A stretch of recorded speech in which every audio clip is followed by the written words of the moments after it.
say the thing you're not supposed to say. Let's talk about marriage. They have like a 2-second rebound rate and you're back doing the next pain in the ass thing. Parenting.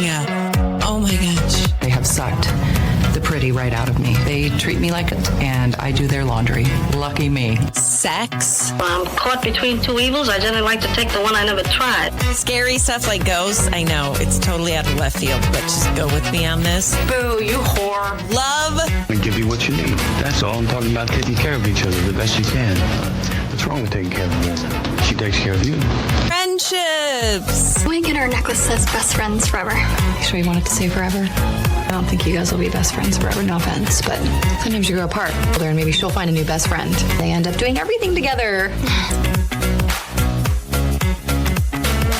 Hey, everybody. Thank you so much for listening to today's episode of the podcast. Thank you really quick to our wonderful sponsors, Christiana Salon Spa. They're in Johnstown, right by the Shields. And then we've got Wilbur's Total Beverage. I'll be talking about them a little bit later, but first, how are you doing today? Great. We recently moved to Seattle, so I'm pretty happy. Like, here's the deal. I don't want to feel old, but I feel old because like 10 times I've said to people today, we needed this, right? We needed this. We need this. I'm like, wow, that's really only something that I feel like older people say. So I guess I am. I'm all about the we need this.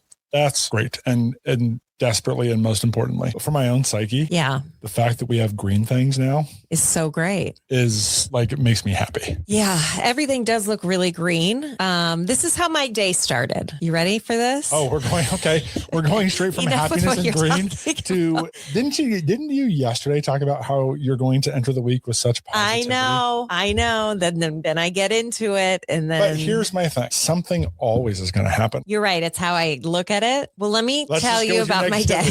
I'm trying so hard just to make sure that you're going to be positive. I'm going to be fine. I'm just saying, when this happened this morning, I thought, oh, okay, it's going to be that way. But I'm proud to say I feel like I have somewhat turned it around. Anyway, what happened was my alarm usually goes off at 3:45 a.m. in the morning. And I woke up a little bit earlier this morning and I was wide awake and I'm like, wow, it's like 3:30. I could kind of like snuggle in bed for a while and like be aware. That's so dangerous. And then I can like get out of bed and snuggling in bed. It's just dangerous. It's dangerous. It's so dangerous. But I'll always set like a 5-minute alarm. Like, so for example, this morning I woke up early. I didn't turn my alarm off because that is one thing where it's like my luck, I'll fall asleep and wake up 4 hours later. Anyway, so I'm laying there. It's raining outside. It's cold, some wind. It's just, I'm laying there in my warm bed and I'm like, this is awesome. And then the dog squats and diarrheas all over the bedroom. I literally was awake to see it. So, I mean, I got that visual in my head. And then oh my God. I'm shocked I didn't wake you up. I was so mad. I was so mad. And I don't want to get dirty or disgusting. Are you mad at me right now? But this is really gross. Okay. So I'd like to apologize. But there was corn in it and dinner had corn in it. Did you give her some of the dinner? How did she get corn? Did you give her food? No. Look at me. No, I swear to God. You didn't give her food? How'd she get corn? And corn was in the dinner. Where'd it come from? No, I'm literally thinking. Uh-huh. Did someone leave a plate? I didn't leave a plate out. I didn't leave a plate out. I'm just saying. Are you sure? I was with you. We were downstairs eating. Because I threw everything away. I don't know. All I know is I'm like, oh my God. And I feel like I always panic and have to. Talk about a quick digestive system. Oh gross. Anyway. Like 6 hours. That's not even that's not even the point. Point of it is I always have these moments in these situations where I just like freeze up and I'm like, I don't know. And I'm very proud because for a moment I'm like, I'm going to wake Ryan up. I got to get him. But I didn't.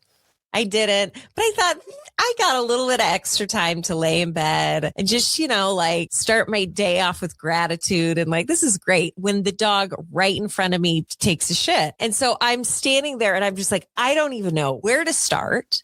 The smell is like nothing I have experienced before, ever. It's like a homeless man shit. And I wanted to cry. So I stood there and I'm like, what do I even do? What do I do? So I got a towel one that's kind of beat up, and I just like wrapped it up. I don't need to get into it. Then I had to carpet clean. And then I'm like, this is okay. So this is how my day is going to start. And then I'd work, which is fun. I enjoy doing that. And then I had a meeting, and it was one of those meetings where I'm like, am I supposed to be on this? Because there's like 800 people on it, but and I was on that, and there's a lot of stuff that I feel like didn't apply to me, but whatever. Anyway, that's how I started my day, but I feel like I have turned it around. And you know why?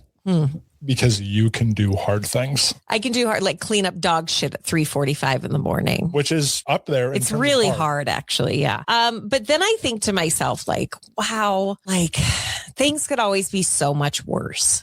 I get to work this morning and I read about this guy, and this was just in the headlines. 40 years old. He became trapped at the end of the escalator. What he did was he stumbled, and his tie does some Final Destination shit. His tie hit the bottom of the thing and it pulled the tie. So essentially what happened then was he was choked to death. He died? Listen, people just kept stepping over him. Where was this at? This was in... This has to be like in India or something. Boston.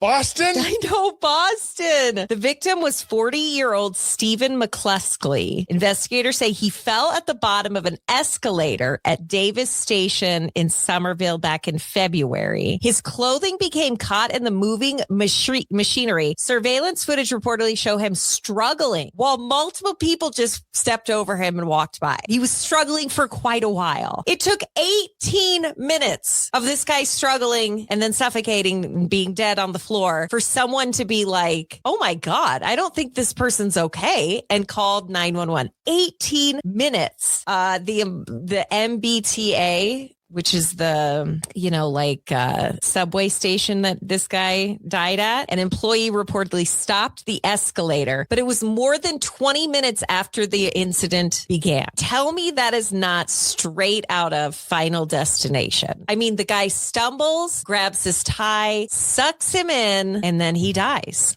Isn't it the most screwed up thing in the world? It does look unbelievably awful. So awful. Like the fact that this happened, awful. It does look like he's in Boston, big metro area, that he is kind of drunk at the end of an escalator laying down. Is that what they say? I don't know. Like if I looked at that, I'd be like, oh, he's... Well, you can't make that because... But how we've been out.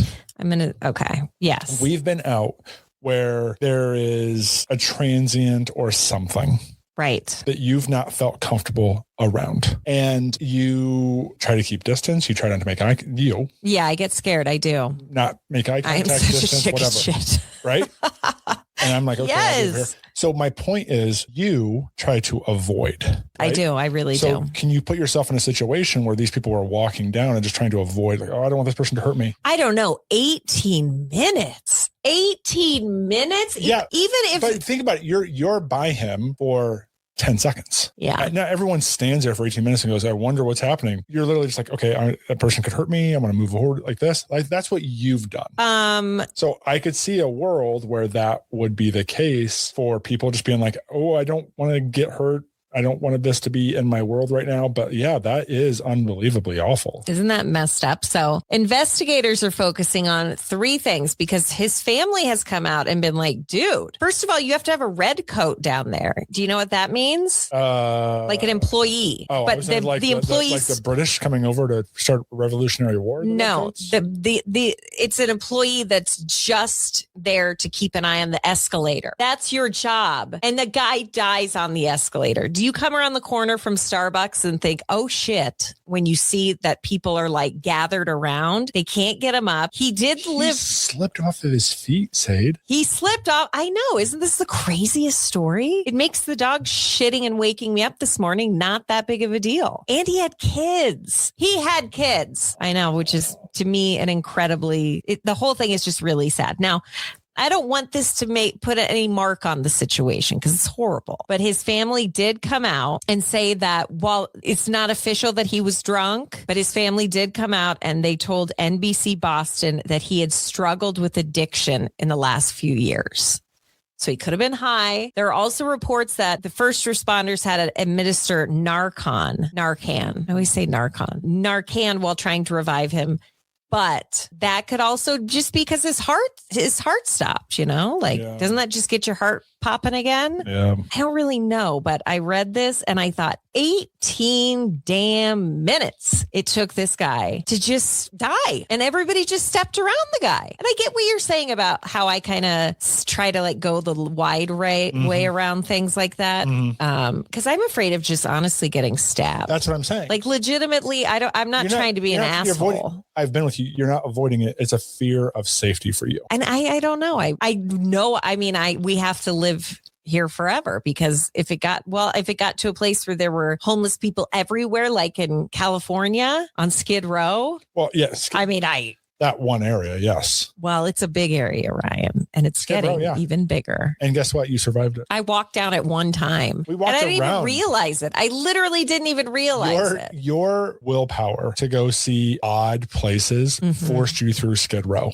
Yeah. You wanted to go see the Cecil. What is it? Cecil. The Cecil Cecily. Listen to me. Ooh, don't get it wrong. You wanted to go see the Cecil Hotel so bad that you're like, I will walk through a tent. I'm going to be dead honest. Yeah. I did not know that's what that was. I saw the Cecil Hotel and I'm like, oh my God, that's the hotel where the woman, I'm just going to do a quick recap. Hold on. But before you recap what the Cecil Hotel is, okay, you knew it was down there. You wanted No, I did not. Yes, There's a picture of me going, oh my God, and because pointing you wanted at it. I remember because I took the picture. But we literally. No, we did not. If you're saying we left the hotel to go search for this hotel, you're fucking wrong. We were walking to get something to eat, and I'm like, oh my God, Ryan, that's that hotel. I never said I'm going to go and look for it. Hand to God. Listen, you're wrong. Your memory. Okay, you can blame my memory if you want, but some things I remember and the shock that I saw when I saw that and put it together because I just watched the document. Okay, instead of just us arguing, really quick, the Cecil Hotel, it's this hotel where this girl, she came from Asia and she was traveling throughout the United States and she was on her own and, she grew up in this little small town and she just wanted to go out on her own and she did. And she ended up in Los Angeles where I think a lot of people end up. She went and stayed at this hotel, the Cecil Hotel. Which 100 years ago or whatever, it was in its glory days. It was like the Great Gatsby, beautiful hotel. Yeah. And it is still structurally beautiful. It's just a shithole. It went downhill. So in the 80s, and there's a documentary about this on Netflix.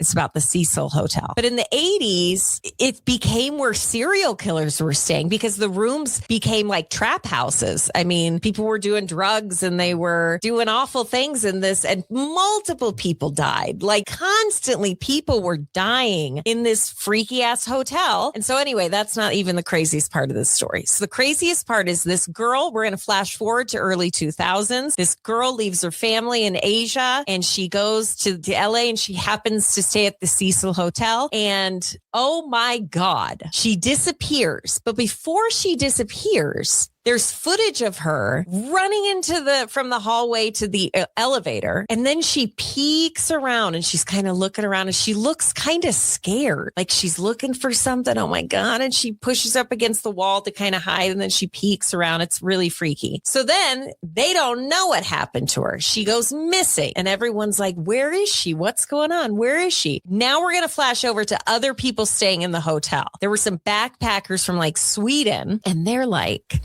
we noticed the water tasted funny and we were brushing our teeth. We were showering, just drinking the water, filling up their glass and drinking the water. That's because the missing girl somehow ended up in the water tank on top of the building. She died and decomposed in that water. And then that's the water everyone drank from in the hotel. What a nightmare. So as we were leisurely strolling and I saw it, I was like, holy shit, I just watched the documentary about this. Again, it's on Netflix about the Cecil Hotel. And it is really a trippy thing. Like what sucks is the company that owns it, they tried to like rebrand it because it was known as a crack house. So what they did is it had two entrances, and the one entrance, they kept Cecil Hotel. The other entrance a little ways down the block, they like renovated and gave it a different name. So you're like, ew, I've heard the Cecil Hotel's disgusting, but look at this new hotel that's brand new. I'll stay there. And in reality, it's just two doors into the same building. And so like these backpackers from Sweden who drank the water, which everybody did, they were like, we thought this was like a legitimate place. We thought it was nice. And then, come to find out it's like a murder house and people are dying. They still don't know what happened to this girl that fell into the tank. They also don't know how she got the lid off of the tank because the lid apparently weighed an insane amount. And this girl was probably 120 pounds and, she was just a little thing. And they say it would have been impossible for her to pull the lid off and then get into the water and then held the lid shut. You definitely can't put any pressure on anything when you're treading water. It's insanity. It's so good. I am watching another documentary I'd like to tell you about really quick. And that is called, let me see, is it called A Body in the Snow? Hang on. A Body in the Snow, The Trial of Karen Reed. Okay. Let me just give you a quick synopsis about this one, Ryan, because I think that you would be, well, I don't know if you'd be into it. It's about a cop in Boston, again in Boston. What's going on? He goes out one night with his girlfriend and then she gets pissed at him and she drives home and it's a snowstorm and they find him the next day face up dead in the snow. Hence the name Body in the Snow. And they put her on trial. And they're like, you killed this dude. You must have hit him with your car. She's like, no, I didn't. And so the first episode, of course, you're like, of course you did. You were drinking. You weren't with it. It was really snowy out. You probably just clipped the guy and then he probably fell and then died. But anyway, as you get into this documentary, of course, there's twists and turns. Like, I don't know, someone that he knows where they were hanging out at this lady's house and the lady who owns the house Googled at 2:37 a.m. how long does it take for a body to freeze or for somebody to die in the snow? And so then you're like, what? And it's just this crazy documentary. It's a 5-part series. You can watch it on YouTube or you can watch it on Amazon if you have the Amazon Prime. Again, it's called A Body in the Snow, The Trial of Karen Reed. And I don't know how I get caught up in this stuff. And then I'm like, well, and what I love about this stuff is that, I mean, it's horrible that it happened. It's terrible. But what I love is I love to fold my laundry and listen to this stuff, and this is a 5-part series. So this has really kept me company a lot, like driving around and stuff like that. The lady the girlfriend, very likable. She reminds me so much of Bethany Frankel. You know who I'm talking about? I don't. Okay. Well, she was one of the New York housewives. Mm-hmm. If you saw her, you'd know who she was. Anyway. You sure about that? I don't know if I hope you would or hope you wouldn't. So that's the other thing that I'm watching right now. What about you? Good for you. Thank you. I know. What are you up to? Are you just okay? Are you just watching basketball or something, or what's going on with you? If I am around a TV, there's typically maybe a game of some sort on, but you've seen me. I cannot sit for more than 12 seconds. Yeah, we went for a second time this weekend to see the Michael Jackson movie. And I was shocked. You went for the second time. Here's the deal. My parents wanted to go. I think you need to nourish this time and just cherish it. And I was like, my parents never go anywhere. And so I'm like, wow, this is a big deal. I'm going to go. It's Saturday. It's like 90 degrees out, but I'm going to go. I mean, it's beautiful weather, but I would rather go and spend this time with them and sit with them and talk. And I will tell you, my mom talks so loud and she says some really fucked up shit. She does in public places. It's like the filter is gone. I can't even repeat what was said while we were watching that movie because it will somehow fall back on me. No. But I'm just saying it's very cancelable. Is that the word? Oh, yeah, she is. Yeah, she really. Thank God she's not on the radio anymore. Well, thank God that she is also at a place in her age and life where she's like, I don't care. Cancel me. What does that even It's not even the fact that she doesn't care. It's the fact that she just doesn't care. Well, he doesn't care. She wants to put things out into the world.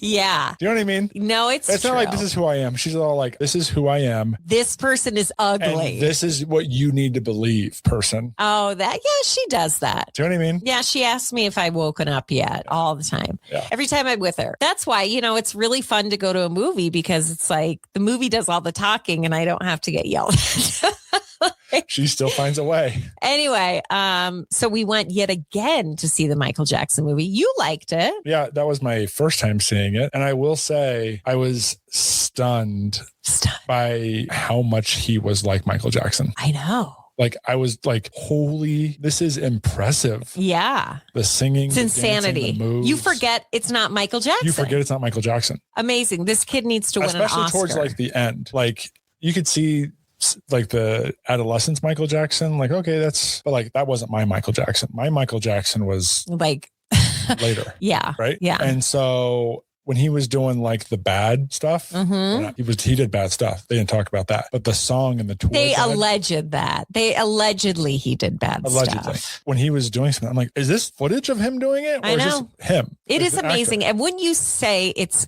a movie you should see in theaters? Yeah, it was good. I mean, the music was just so good. It was great. I liked it way more than I thought I would. Well, I've been reading up on it because I'm like, this kid that played Michael Jackson, Jafar Jackson, is his nephew. I believe it's Jermaine's son. They do not have a knack for naming people. But can we test? We talked about this. Jermaine, Tito, Jafar, Michael. I know Michael got off easy. Yeah. So did we're tired, Janet. good Mike. So it's like they had years where they were like normal, like Janet. It's a great name. And then they're like, LaToya. Yeah.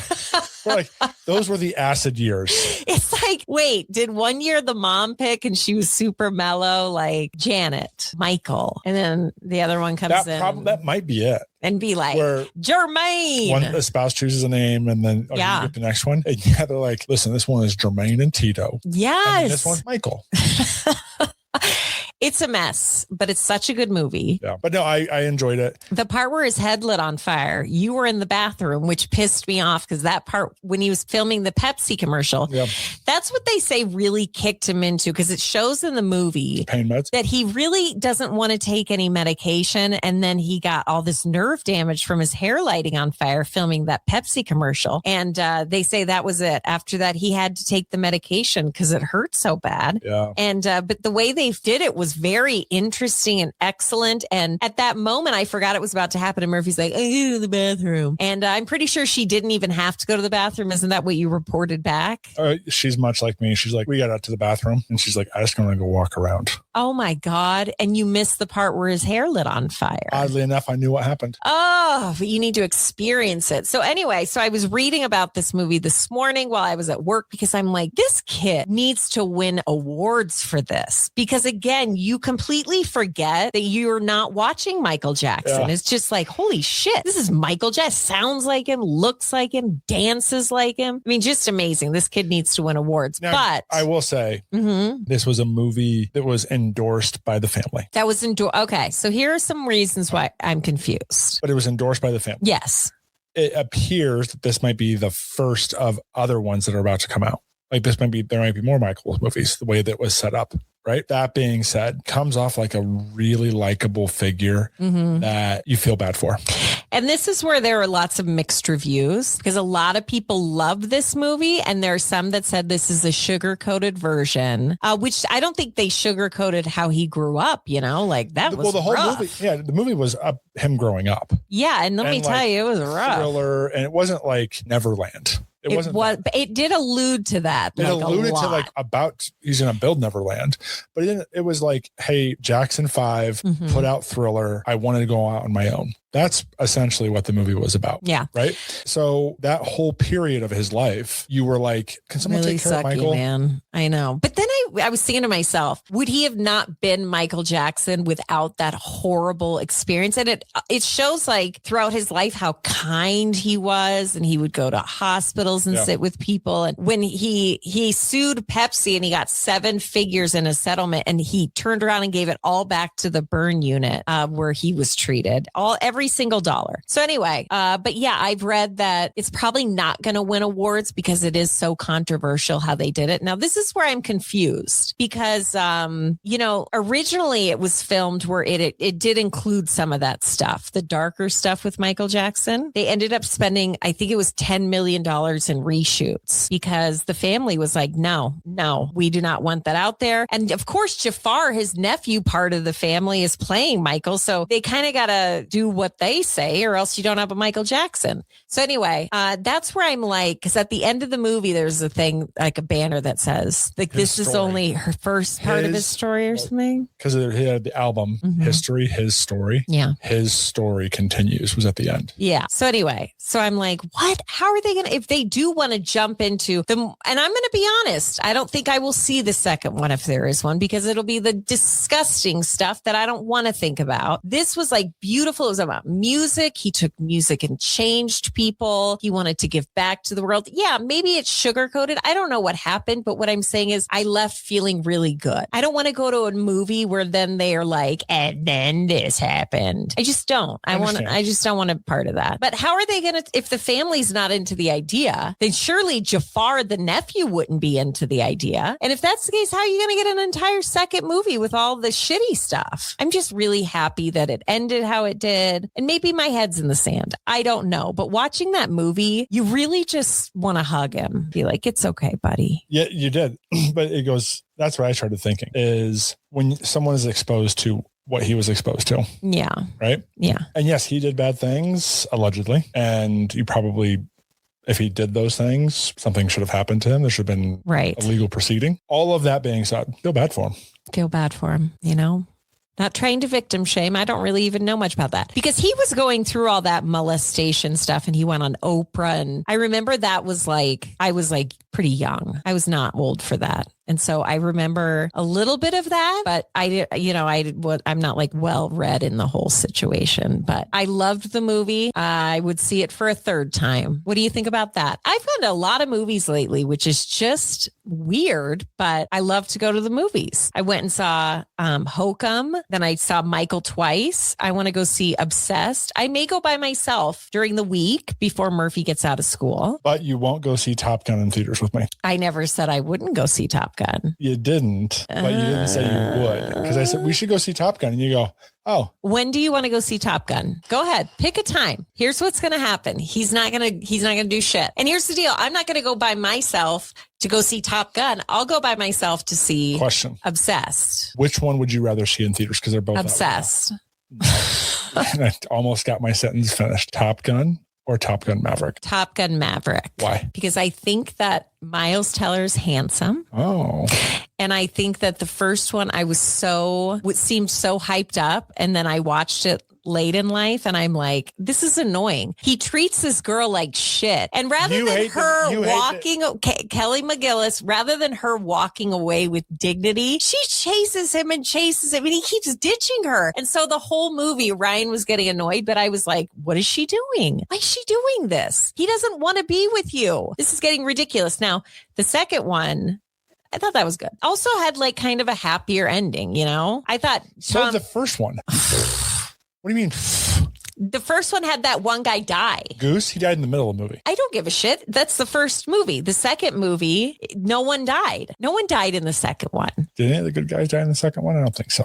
I don't think so either. And it was Val Kilmer's last time. He did. Val Kilmer died. How about one of these? No, Val Kilmer died. He died in real life. He didn't die in the movie. He died in the movie. Oh my God. Val Kilmer, Iceman. We're out of time. Died in Top Gun Maverick.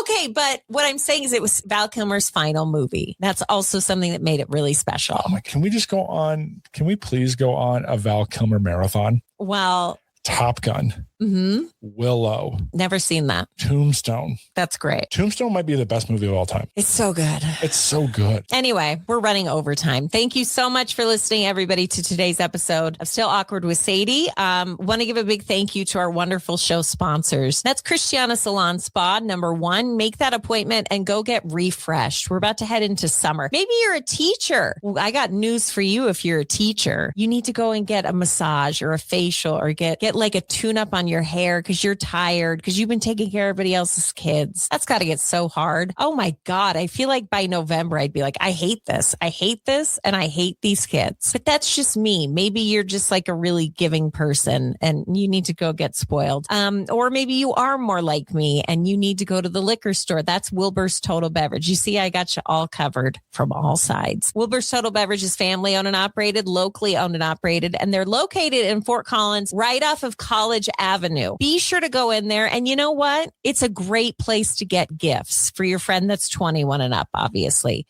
because everything has a story. If you're like, hey, I'm looking for a bottle of white wine with like a really cool story behind it, it's really neat. They have so many different, like Ryan bought me a bottle of white wine that I really like. And it came from like a castle in Scotland. And I was like, what? Holy shit. And that's impressive to me. Wilbur's Total Beverage. It's big. It's clean. It's well lit. It's not like other liquor stores. It's beautiful. And thank you to them for being such wonderful sponsors.